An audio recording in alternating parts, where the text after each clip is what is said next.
Oi, Mofis, tudo bem com vocês? Vê só, eu sou a professora Netinha, tá? Você é a professora de biologia de vocês, tá certo? Vê só, como foi que eu iniciei as aulas do EJA 1 das minhas outras turmas? Falando um pouco sobre o método científico, tá? Que é um método que é utilizado pelos cientistas em geral, tá certo? E falamos também um pouco sobre a diversidade ou biodiversidade biológica. Por que é importante estudar sobre o método científico? Para poder entender e discutir a importância da ciência, é preciso a gente conhecer as bases do pensamento científico em si, tá? E os métodos que os cientistas utilizam em seu trabalho. Além disso, é também preciso conhecer um pouco, tá, da história da ciência e ter informações sobre as atualidades científicas mais relevantes para a humanidade. Vê só, o que é que nos move a procurar alguma coisa, a entender algum fenômeno? É a curiosidade, né? Então, o método científico ele é baseado na curiosidade humana de tentar entender o fenômeno que está ocorrendo naquele ambiente, naquele determinado momento, tá? Vê só.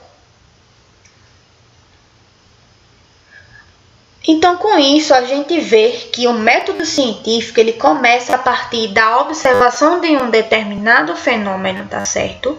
E durante essa observação, você começa já a formular, meio que automaticamente, perguntas. O porquê que esse fenômeno está acontecendo? Será que ele vai influenciar de uma forma boa para a nossa comunidade ou vai ter alguma influência ruim para isso? Será que se eu tentar reproduzir esse fenômeno, vai acontecer da mesma forma? Tá? Durante a elaboração de perguntas que já começa o quê?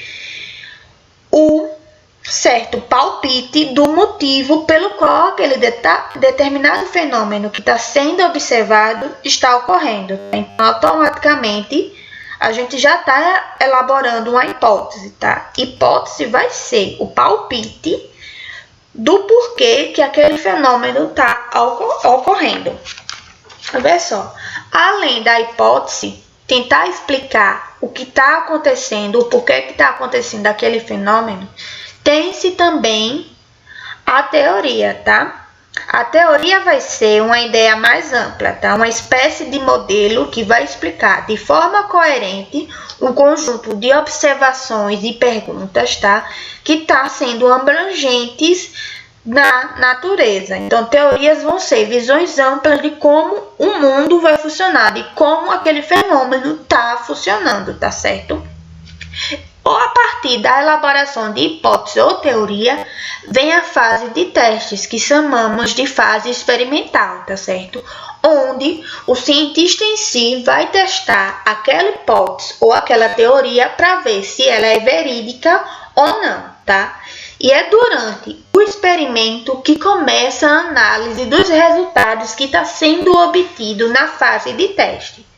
Se nessa análise os resultados comprovam que aquela teoria ou aquela hipótese explicam o porquê que aquele fenômeno está ocorrendo, tem a conclusão. Mas, se caso na análise verificar que a hipótese ou a teoria que se tinha antes, que estava sendo estudada para tentar explicar aquele fenômeno, ela não for comprovada, e aí faz o quê? Vai voltar novamente para a fase de perguntas, onde o cientista vai tentar procurar algum motivo do porquê que aquela hipótese que ele tinha não foi comprovada na fase experimental.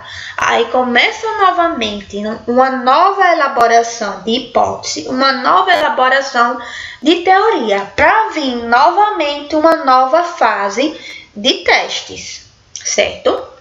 Então, como é que aquele estudo que partiu do método científico chega para a gente?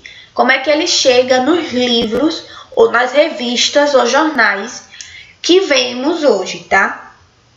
É através do artigo científico. O que é um artigo científico?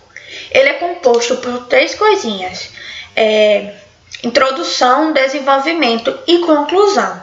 A introdução é um spoiler, tá? Digamos, do que trata aquele estudo, tá? E também vai ter a justificativa do porquê que você realizou aquele estudo.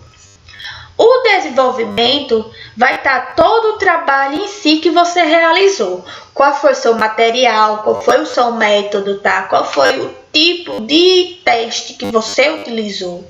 E a conclusão é a fase final de tudo, onde você vai dizer qual foi o resultado que você obteve, tá? E o que é que você tira desse resultado e o que é que ele pode influenciar na comunidade em geral, tá certo?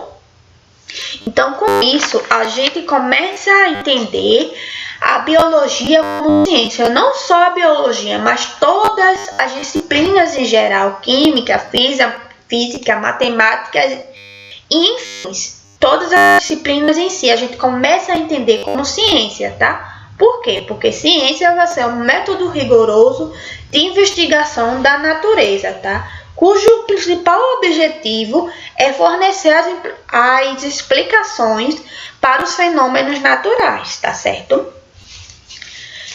Então, com isso, podemos partir para o próximo assunto, que é a biodiversidade ou diversidade biológica.